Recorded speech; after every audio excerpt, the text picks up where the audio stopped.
Let's talk about women in general. Do you see opportunities for women who are involved in agriculture now?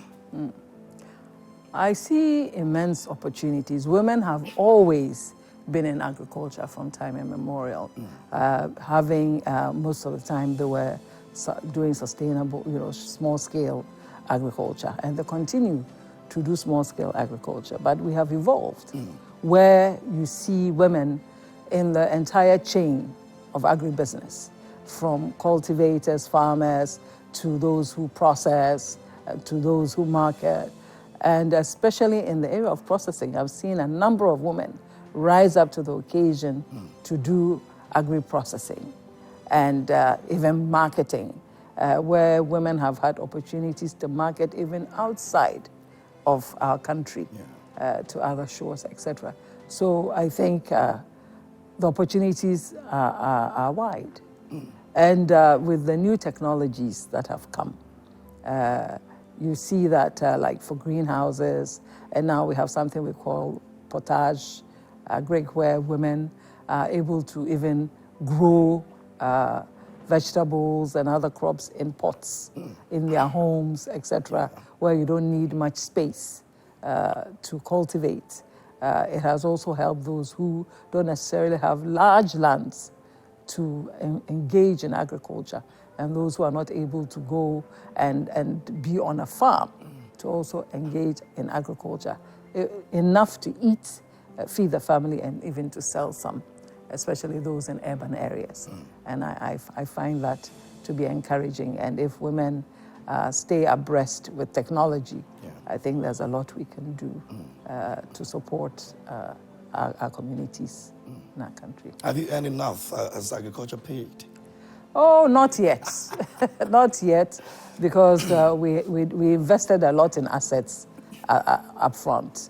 I'm not sure whether that was the right thing to do, but it was important for me that we do so because we are in a very remote area, and it's quite far from the nearest town, which is Apesika.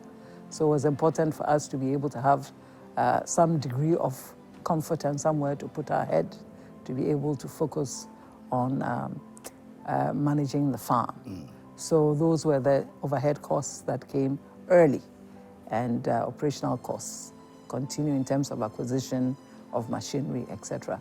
But I know that we are going to make money, positive, and I have no doubt, and I'm very patient as I go through the process, that we will make some good money as we continue to also support the community in which we find ourselves. Is it something that you'll be doing for the longest, occupying that space, or are there other things that you'll be putting your attention on? We have another product, Sokopong, which is period underwear, an innovation where women don't have to buy sanitary pads or napkins for a number of years.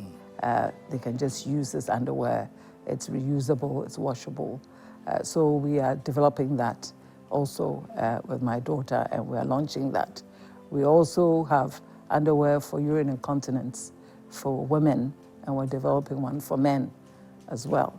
So this is an area of focus for us. In terms of the farm, mine is to kickstart it, get it going, and then I can be the executive who sits back and waits for updates and progress reports, and also give maybe some guidance, because the vision remains ours, and the execution would be staff on the ground.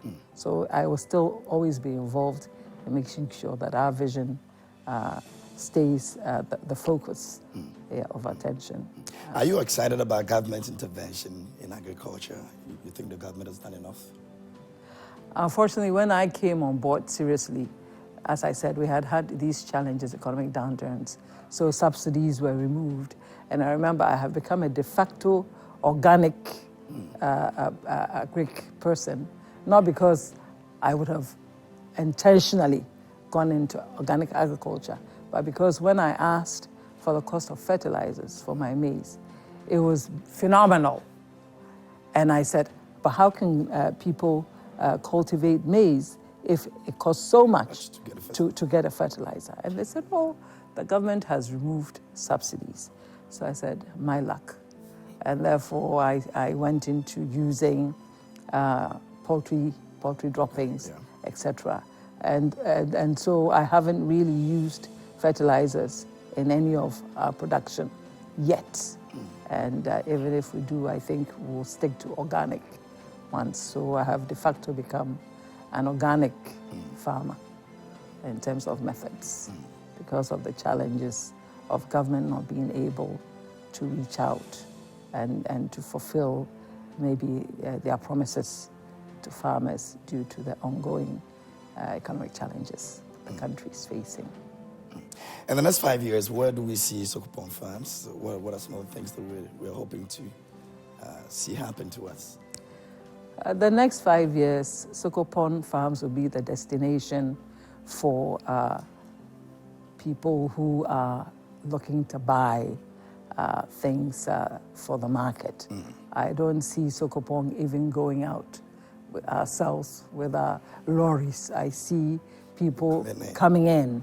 And since we are not too far from Burkina Faso and Niger, and we already have clients who come that way to Kintampo, I'm hoping that we can attract some of that market and not necessarily ship our things out overseas to Europe and America. Our vision was to support food production in Africa, and therefore we are banking on Mali and Niger, Burkina Faso, and even Cote d'Ivoire, because we're not too far, Doma, that we'll be able to reach out to those countries and have customers seek Sokopong Farms out. Awesome. We're just ending, but if you're not doing all of these things, if you're not busy running around the farms and all that, what do you do to relax? You're still looking beautiful. Thank you. What do I do to relax? I just pamper myself. Oh. And I still travel quite a bit outside the country. So that's where I get my rest. When I see that bugs are coming under my eyes, I take a break and I go back and with that energy that is required to push forward. We need that energy still, so continue doing what makes you relax so we can have that energy. But thanks a lot for making time for us this morning and spending time and letting us know what you've been doing for yourself in terms of agriculture. I mean, it's amazing what we can all do to support the society, the country at large, if we're all able to put our hands on deck and ensure that we're creating that environment that could also give other people the job that they need to ensure that we all build this nation. And I'm glad that you find yourself in that space and you're enjoying it. Thank you. Thank you very much.